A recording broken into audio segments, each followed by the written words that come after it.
Municipal corporation వరంగల్కి సంబంధించి ఆలోచన చేసుకుంటే ఇప్పుడు కూడా యాజ్ ఆన్ టుడే కూడా ఒక కమిషనర్ లేడు. కలెక్టరే యాక్టింగ్ కమిషనర్.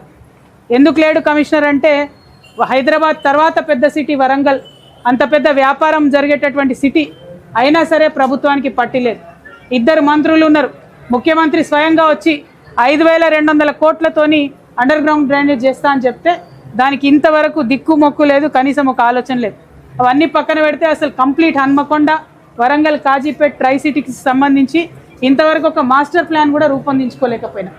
అంటే ఎటుపోతున్నాం మనం, రాష్ట్రం ఎందుకు సాధించుకున్నాం అనే ప్రశ్న ఇవాళ ప్రతి యువకుల్లోనూ, ప్రతి మహిళలోనూ, ప్రతి మేధావిని కూడా వేధిస్తున్నటువంటి ప్రశ్న. కాబట్టి తెచ్చుకున్నటువంటి తెలంగాణను, వరంగల్ను బాగా చేసుకోవాలంటే అందరం కూడా పిడికిలు బిగించి ముందుకు నడవాల్సిందే అనేటటువంటి ఆలోచనతోని మరి ఇవాళ ఈ రాష్ట్రంలో ఒక కొత్త ప్రత్యామ్నాయ శక్తిగా, రాజకీయ ప్రత్యామ్నాయ శక్తిగా మేము ముందుకు రావడం జరిగింది.